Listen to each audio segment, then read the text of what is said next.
Bienvenidos sean cada uno de ustedes a este segundo estudio de la serie Limitaciones en la libertad cristiana. Vamos a tomar nuestras Biblias y nos ubicamos en la primera carta a los Corintios, capítulo 8. Estamos estudiando este capítulo, el cual tiene que ver con la libertad en Cristo que gozamos los creyentes, con la cual tenemos que ser muy cuidadosos. No vaya a ser que, según dice la Escritura, terminemos descalificados en el servicio a nuestro Señor.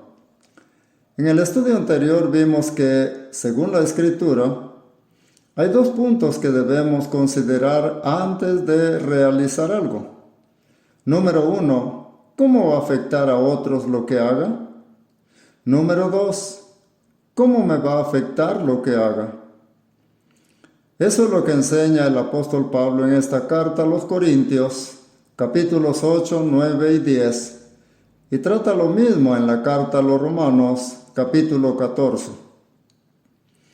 Brevemente les comento que esta iglesia en Corinto tuvo demasiados problemas debido a que muchos de sus miembros hacían las cosas sin el debido cuidado. En otras palabras, eran muy insensatos. Y usted puede ver que en esta carta el apóstol Pablo les hace varias correcciones por las cuales debemos estar agradecidos, ya que fueron escritas para que nosotros también las tengamos presente en nuestro vivir como creyentes.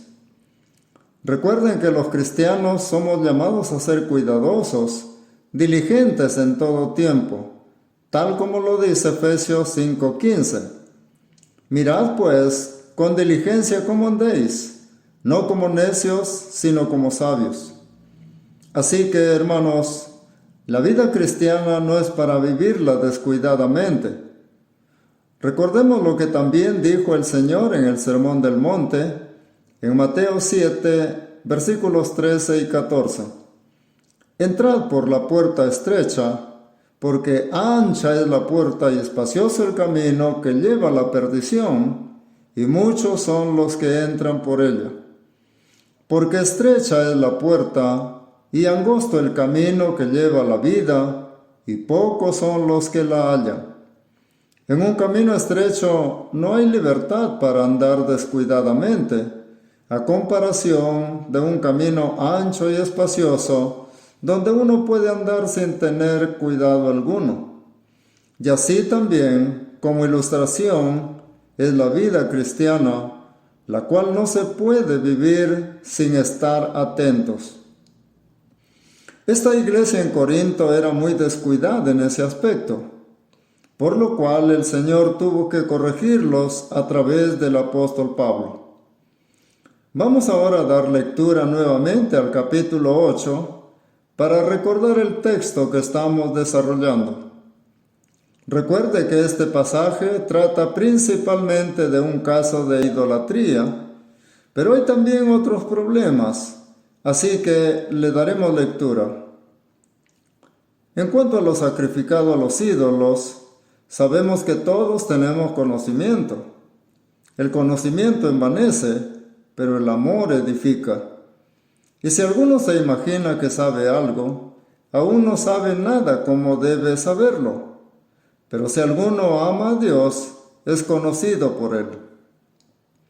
Acerca pues de las viandas que se sacrifican a los ídolos, sabemos que un ídolo nada es en el mundo, y que no hay más que un Dios, pues aunque hay algunos que se llamen dioses, sea en el cielo o en la tierra, como hay muchos dioses y muchos señores, para nosotros, sin embargo, solo hay un Dios, el Padre, del cual proceden todas las cosas, y nosotros somos para Él, y un Señor, Jesucristo, por medio del cual son todas las cosas, y nosotros por medio de Él.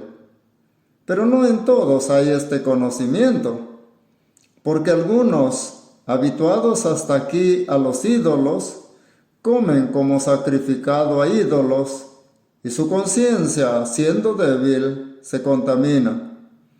Si bien la vianda no nos hace más aceptos ante Dios, pues ni porque comamos seremos más, ni porque no comamos seremos menos.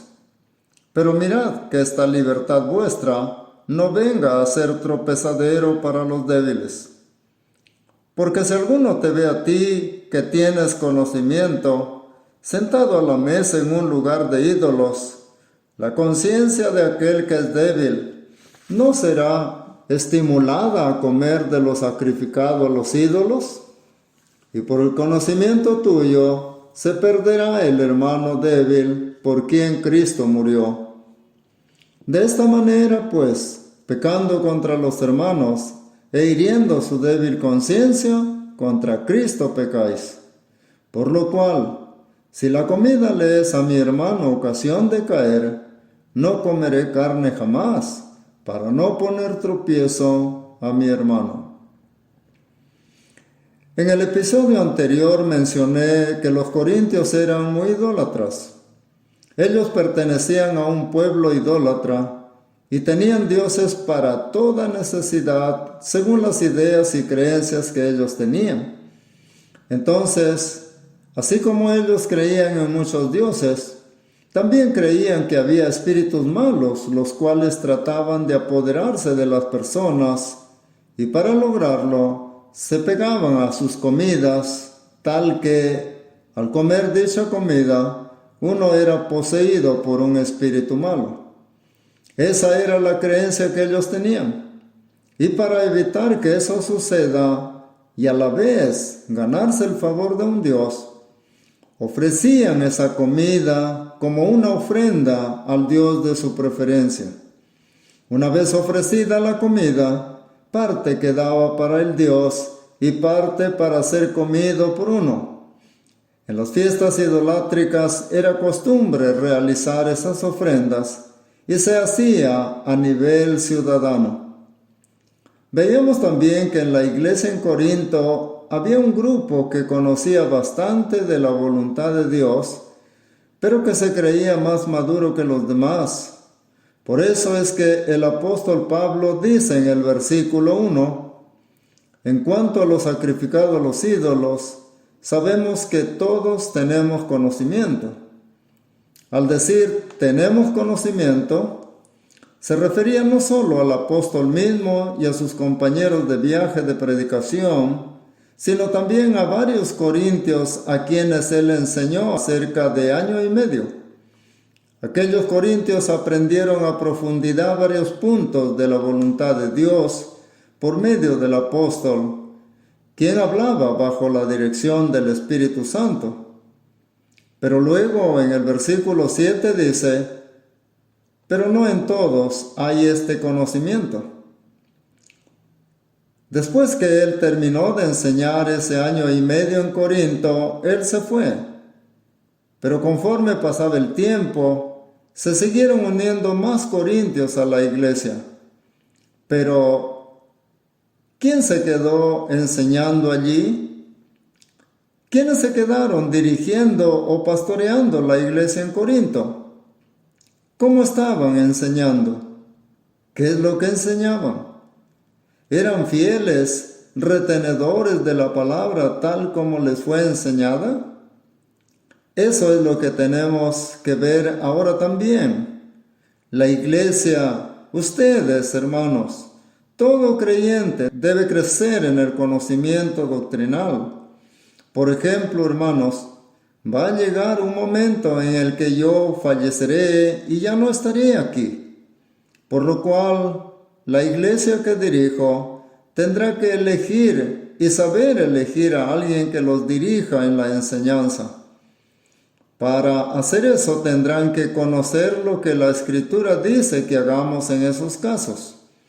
Así también hay otras situaciones en las que es necesario conocer lo que la Escritura nos dice que debemos hacer. Entonces, los creyentes en la iglesia debemos enfocarnos en conocer bien lo que es la verdad de la palabra de Dios. Y esa verdad es la que debemos transmitir a nuestras familias en primer lugar y a las demás personas para guiarlos al arrepentimiento y al servicio a Dios. Continuando, vemos que el apóstol Pablo dice en el versículo 1, tenemos conocimiento. ¿Conocimiento de qué? Justamente el versículo 4 dice, acerca pues de las viandas que se sacrifican a los ídolos, sabemos que un ídolo nada es en el mundo y que no hay más que un Dios. Entonces, aquellos que conocían más en la iglesia en Corinto, sabían que los ídolos no eran dioses en realidad. Y eso lo podemos ver en diversas partes del mundo cuando sacan a la calle en procesión a varios ídolos.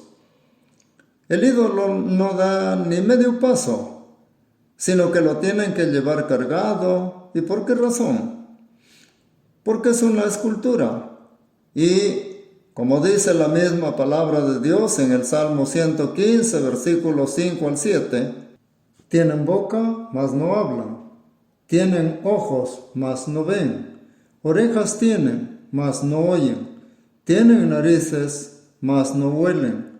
Manos tienen, mas no palpan. Tienen pies, mas no andan. No hablan con su garganta. Si las personas no los mueven de un sitio a otro, ellos no se moverían. Entonces, un ídolo en ese aspecto no es una deidad. Más bien es un engaño satánico para apartar a la gente de la verdadera fe y adoración al único y verdadero Dios.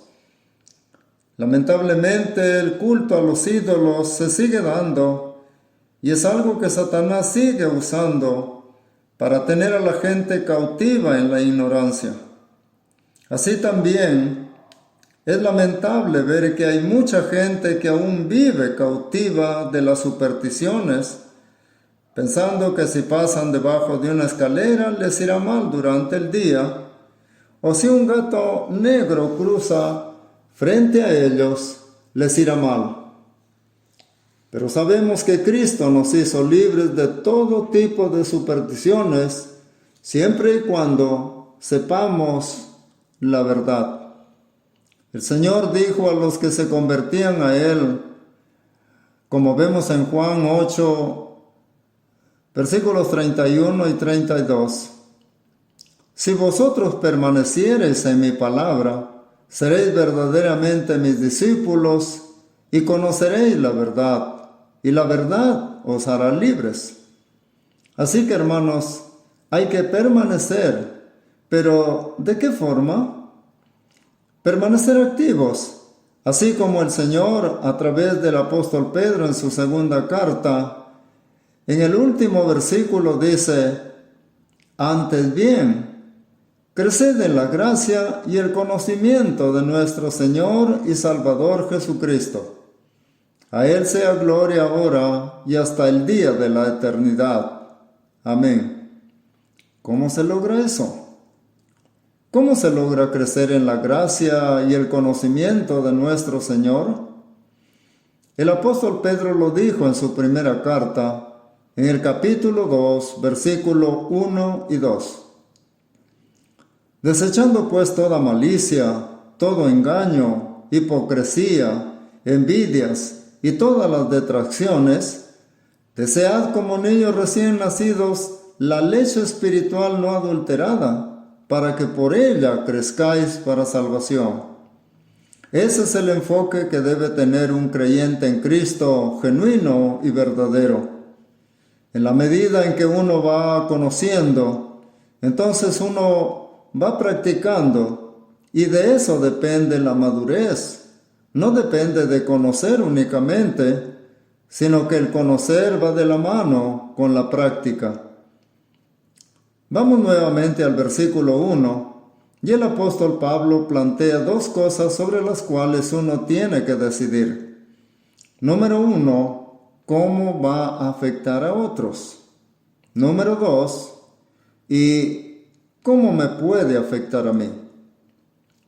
¿Qué dice la parte final del versículo 1? El conocimiento envanece.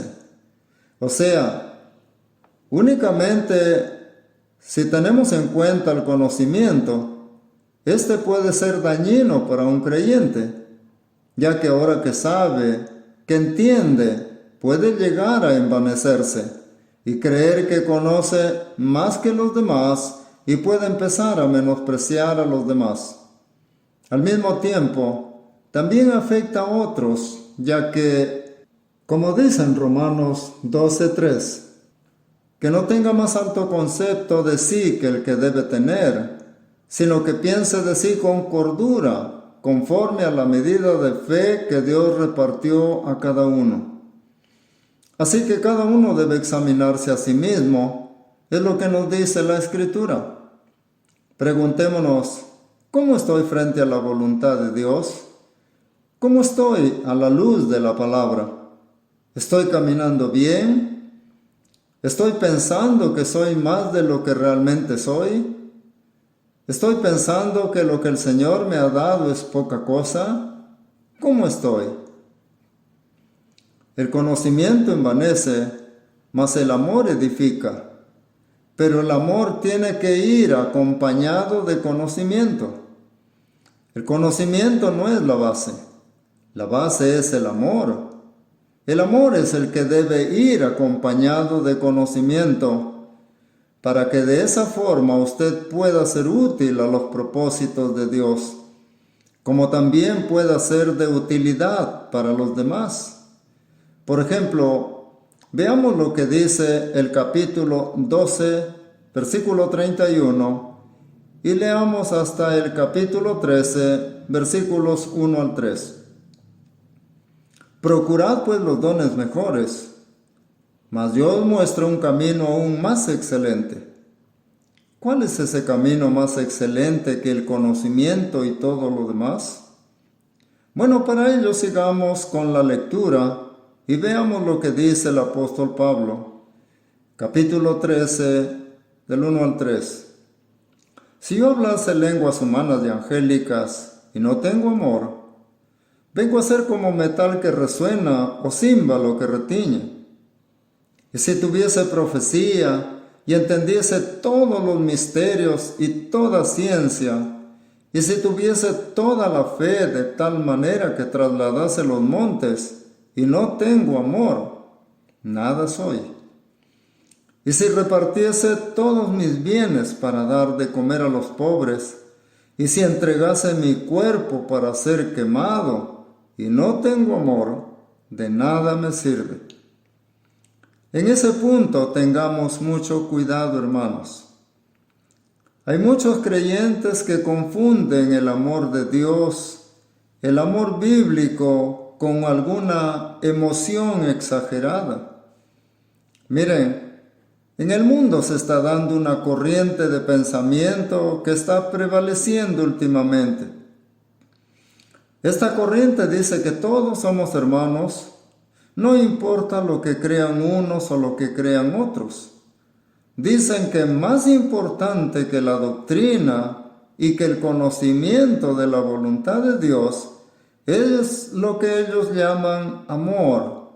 Así que abrazos por aquí, abrazos por allá, y consideran que no importa que no sepan doctrina y que no importa que no estemos de acuerdo doctrinalmente en todo, sino que lo importante es que debemos estar unidos en lo que sí coincidimos. Y se busca esa unión entre comillas en el amor entre comillas. Recordemos lo que dijo el Señor en el libro de Juan, capítulo 14, versículos 15 y 21. Si me amáis, guardad mis mandamientos. El que tiene mis mandamientos y los guarda, ese es el que me ama. Y el que me ama será amado por mi Padre, y yo le amaré y me manifestaré a él. Así que hablar de una unión basada en un amor que decide dejar de lado la doctrina no es el amor del que habla nuestro Señor. El amor a Dios va de la mano con atesorar sus enseñanzas, su doctrina y obedecerla. Estábamos viendo que varios corintios tenían el problema de que decían entre sí: yo puedo ir a la fiesta o al festival, no voy a adorar al ídolo, ni voy a formar parte de las actividades del culto al ídolo. Simplemente voy a conversar con mis amigos, ellos irán a la fiesta aunque no son de Cristo. Simplemente comeré la comida y como sé que un ídolo nada es en el mundo y que los demonios no se pegan a la comida, comeré y no pasará nada conmigo. Es más, incluso en ese tiempo, una de las actividades de culto a los ídolos involucraba la prostitución de las sacerdotisas y de los sacerdotes que estaban a servicio de los diferentes dioses. Es algo que casi no se menciona, pero que también había.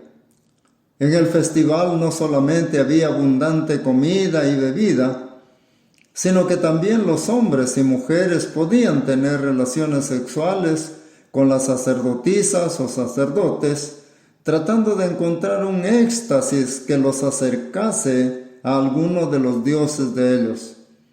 Esas costumbres no solamente eran propias de los griegos, sino también de los romanos. Así que varios corintios, miembros de la iglesia en Corinto, se creían muy maduros y a pesar de todo lo que pasaba en esas fiestas, iban y participaban de ese tipo de festividades, pero solamente con la comida y sabiendo que un ídolo nada es en el mundo y que los demonios no se pegaban a la comida, así que si la comían no les iba a pasar nada. Pero, ¿qué nos dice el versículo 7? Pero no en todos hay este conocimiento. Ponga atención allí. Luego dice, porque algunos habituados hasta aquí a los ídolos, comen como sacrificado a ídolos, y su conciencia siendo débil se contamina. ¿Qué es lo que está diciendo acá? Como usted puede ver, las expresiones están separadas por comas. En primer lugar dice, pero no en todos hay este conocimiento, refiriéndose al conocimiento de que un ídolo es nada en el mundo. Si yo tiro al suelo un ídolo, él no se va a levantar y me va a reclamar, ni mucho menos me va a castigar. Algo que vamos a tratar luego es el hecho de que en muchos casos los demonios sí actuaban y siguen actuando a través de lo que la gente cree es un ídolo muy milagroso o, como otros dicen también, muy castigador. Pero en lo que estamos viendo, había miembros de la iglesia en Corinto que recién habían salido justamente del participar en ese tipo de festividades a ídolos. Algunos recién se habían convertido al Señor. Había gente que escuchaba la predicación y dejaba la idolatría, dejaba las filosofías humanas y se entregaban al Señor. Por eso es que el apóstol Pablo dice, porque algunos habituados hasta aquí a los ídolos, ellos habían estado hasta hace poco sumergidos en la idolatría. Ahora, ¿cómo van a reaccionar ellos al ver a ese grupo de creyentes que se decían maduros en la fe, participando de ese tipo de fiestas idolátricas? Por eso dice enseguida, comen como sacrificado a ídolos.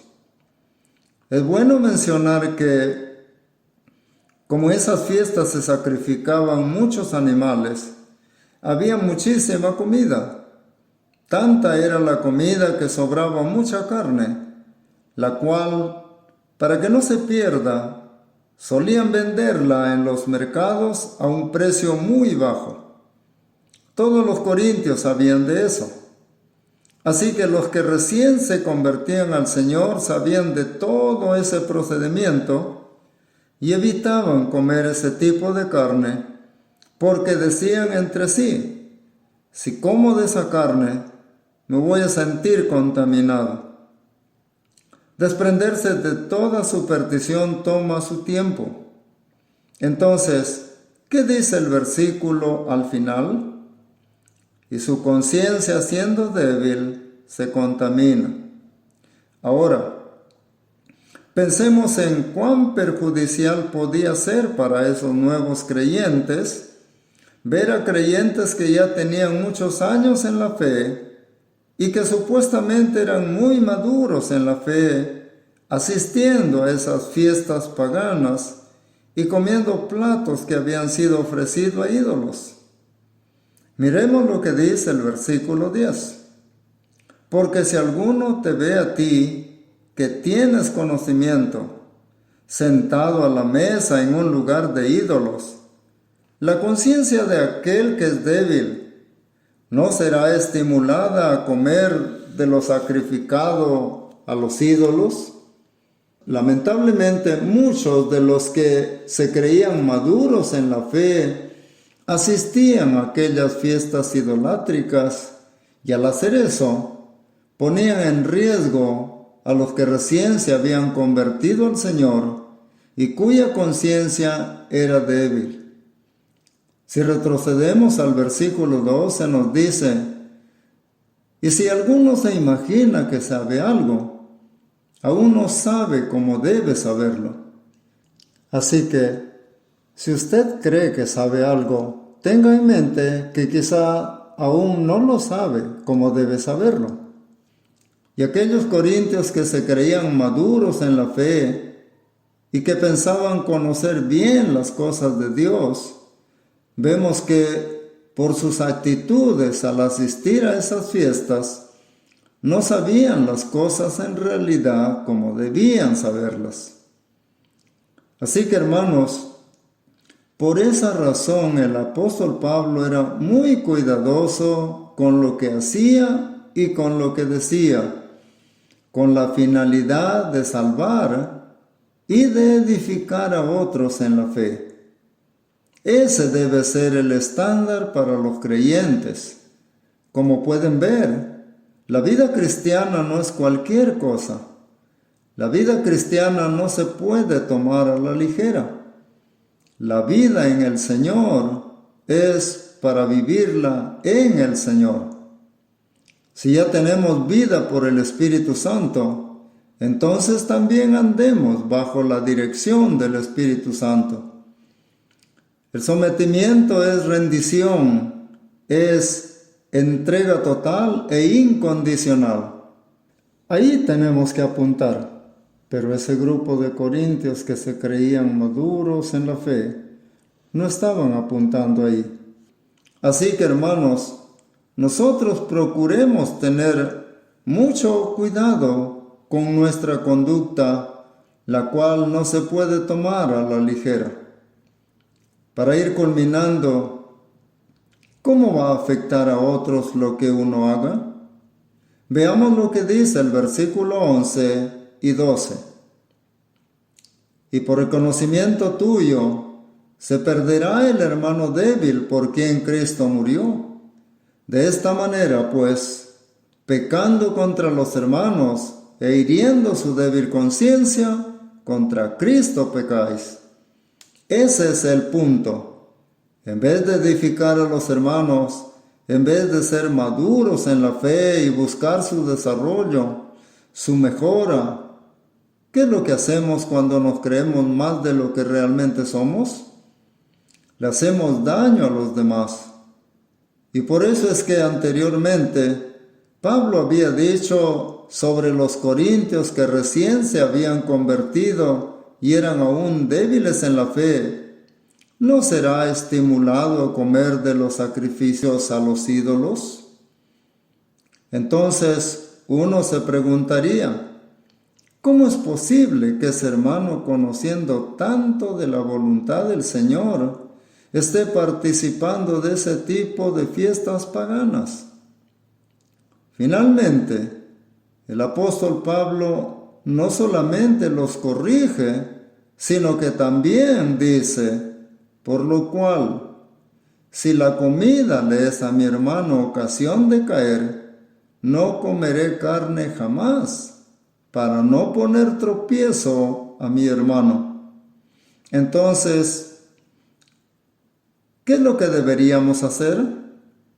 Justamente el apóstol Pablo ahora dice, mírenme y vean cómo yo estoy actuando, cómo estoy dejando todo ello, pero lo estoy dejando por amor a los hermanos y me limito por amor a mi prójimo. Por lo cual, si la comida le es a mi hermano ocasión de caer, no comeré carne jamás. ¿Por qué, Pablo? Para no poner tropiezo a mi hermano. Eso es amor. Ese es el amor de Dios en acción en la vida de un creyente realmente sabio o maduro en la fe. Aquí concluimos el estudio de hoy, deseando que cada estudio que tenemos pueda ser de edificación para usted en su vida espiritual. Así también agradecemos a cada uno de ustedes por acompañarnos en este estudio y recordarle que si desea recibir la notificación o aviso cada vez que semanalmente publiquemos algún estudio, puede suscribirse a nuestro canal haciendo clic en el botón de suscribirse. Dios bendiga a cada uno de ustedes.